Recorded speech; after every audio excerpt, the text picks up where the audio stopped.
পুরানা মিটারও আর যেমনি নতুন মিটার চেঞ্জ করছে এখন যে হারে বিল হয় এই পাগলা মিটারে আমার পাগল বানাইয়া রাখি দিছে ওই তখন আপনি বিল আগে কত হইতো? মাত্র 200 তাই 300 এখন 2,500-3,000 টাকা বিল লাগে মাত্র ওই তখন আমার পাগল দিছে এখন আপনার 8,000 রাখুন না আপনার ঘরে কিটা আছে জিনিস আমার ঘরে জিনিস দুইটা বাল্ব নাইনি বাল্ব দুইটা সাইডটা আর ফ্যান দুইটা নাইনি আর ওই গিয়া ও বাল্ব দুই সাইডটা আর ফ্যান দুইটা আর কিছু না আর কিছু না আর ফ্রিজ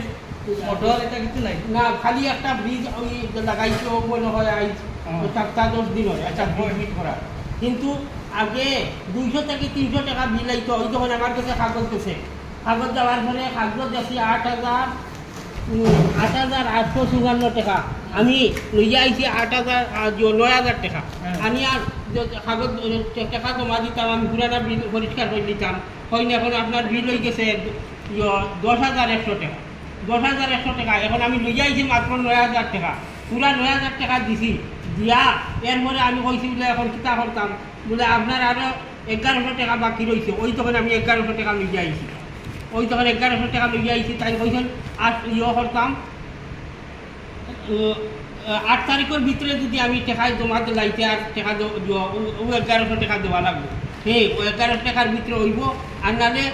1,100 টাকা পর্যন্ত 8 তারিখ পর্যন্ত কাবার দিব আমি বাড়তো না ও আমি ওই তখন 1,100 টাকা লইয়া আইছি আর করতাম ও টাকা জমা দিতাম আর আমি পাগলা মিটার আমি চেঞ্জ করার লাগে আপনার কাছে আবেদন আপনারা ডিপার্টমেন্টের মানুষ আমরা এখন গরিব মানুষ 2 টাকা উপার্জন নাই আর 10 টাকা বে নাইনি এইরকম যদি পরিস্থিতি হয় নাইনি তাহলে আমরা তো এটা শোষণ নীতি আরম্ভ হয়েছে আমরা তো বাসা ছাড়া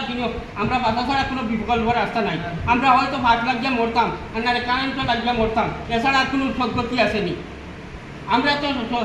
আশা ভরসা আপনার ঘুরে আমরা এই আমরা এটা মারিলেই তো নিয়ে আপনারা এটা তো আমরা কিছু কইতাম পারি না আপনারা যেভাবে কইয়া দিছেন এখন আমি আর দাবি হইল আমার হইছে পুরানা মিটার আমরা পুরান মানুষ আমার পুরান মিটার জানে আমরা কম্পিউটারের দোকান দরকার নাই দরকার পড়ে আমরা পুরানভাবে যেভাবে আগে বসবাস করছি এখন ওভাবে বসবাস করি এখন তো আগের মানুষে আলতো আর বাড়িবার দান দেওয়া আলি উড়া মালা দেওয়া এরপরে ফ্যানও আসেন না কিছু আসেন না এরপরে মানুষ শান্তিতে বসবাস করছে এখন কইছে যে কম্পিউটার যুগ হয়েছে সবসময় কারেন্ট লাগে এরপরে গ্যাস লাগে এখন এইসব আরম্ভ হয়েছে মেয়েলোক যেরকম সরকার ভুরিতে উঠছে ছেলেরা সরকারের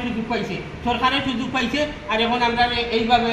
জাগাইয়া মারে আমার দরকার নাই আমার স্ট্যান্ডার্ডই দরকার নেই আমি সাধারণভাবে বসবাস করবো আগে যেভাবে করছি আর আপনারা দয়া করি আপনারা কাছে বিনীত আবেদন আপনারা টেকা রাখুন আর আমার মিটারটা পাগলা মিটারটা চেঞ্জ করে দিন